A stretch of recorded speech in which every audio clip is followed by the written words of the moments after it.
হারামজাদি 7 দিনের মধ্যে ডিভোর্স দিয়ে আয়া পড়ছস।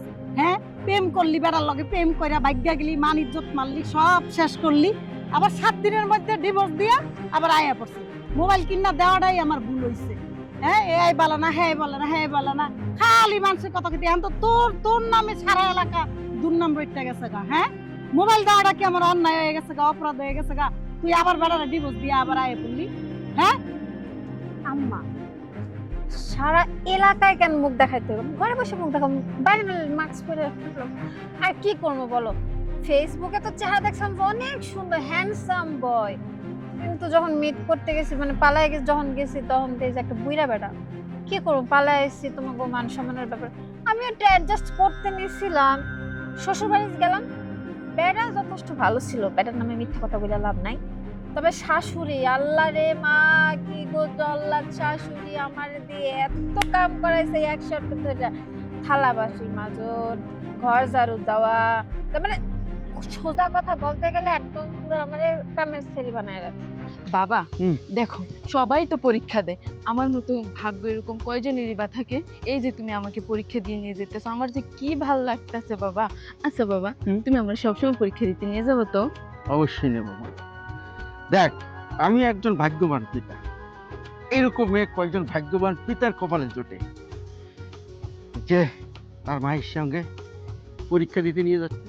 কিন্তু একটা কথা মনে রাখবি মা, কি বাবা? হ্যাঁ, কখনো মাথা গরম করে পরীক্ষা দেওয়া যায় না, সবসময় মাথা ঠান্ডা করে পরীক্ষা দিবি, তাতে পরীক্ষাটা ভালো হয়।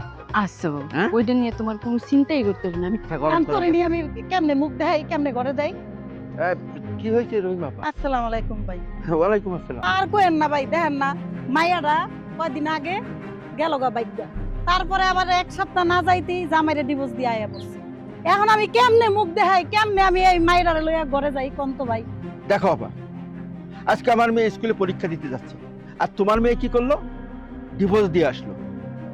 তোমার একটাই ভুল, সেটা হচ্ছে কিন্তু তোমার মেয়েকে তুমি মোবাইল কিনে দিছো।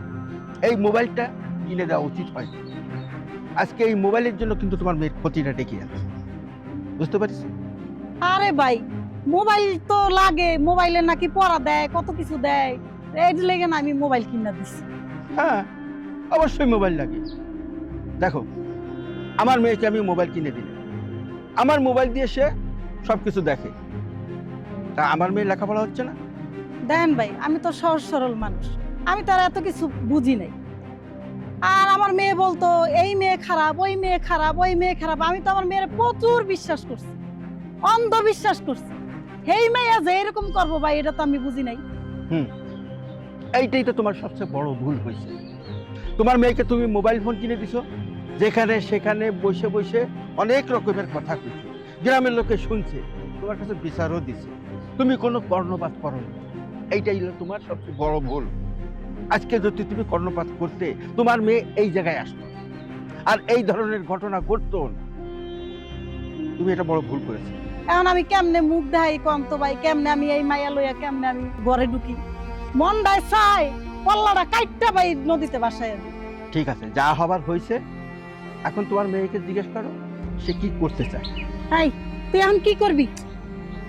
কি যে করবো, আমার পড়ালেখা তো ভালোই লাগে না, আর ওই বেটা সংসার আমি করবো না। আমি যে কি করবো আমি নিজেই বুঝতে পারতেছি না, কি করবো তুমি কও। দেখছেন ভাই, দেখছেন আমার জিগায় কি করবো? আচ্ছা ঠিক আছে, ঠিক আছে, আগে তুমি ওকে বাসায় নিয়ে যাও, ওর একটু চিন্তা করার সময় দাও। তার আগে একটা কাজ করো, ওর ফোনটা আগে তুমি নিয়ে যাও। এই তোর ফোন কই? আমার ফোন দে। ফোন রাখছি ফোন ফোন রাখছ, ফোন দে। ফোন না আজকে তুই ফোন দিবি। দেখেছিস মা, মা একটা কথা মনে রাখবে, পরিবারের মা বাবারা যদি সচেতন থাকে, তাহলে সন্তানেরা এমন কাজটা করতে সুযোগ পায় না। আজকে ওর মা সচেতন ছিল না বলেই সে সুযোগটা পেয়েছে, তাহলে সুযোগ করে দিয়েছে। মা, তুই এই ভুলটা কখনো করবি না। বাবা, আমি তোমার মেয়ে না, আমাকে কি তোমার ওইরকম মনে হয়? আচ্ছা বাবা, আমার পরীক্ষার দেরি হয়ে যেতেছে, চলো তাড়াতাড়ি। হ্যাঁ হ্যাঁ হ্যাঁ, চল। আসলে মা, এই রহিমা আপার মেয়েটাকে নিয়ে খুব কষ্ট হয়। একসময় তো তোর বান্ধবী ছিল, ছিল না? হ্যাঁ বাবা, কি বলবো ওর কথা বলো, মানে ওর মা ওর ফোনটা কিনে দিয়েই হ্যাঁ। সবকিছু শেষ করে দিছে। এই যে ওর ফোনে সারা দিন কথা বলতো, এটা করতো ওটা করতো, এইভাবেই না ও কেমন যেন হয়ে গেছে। তারপর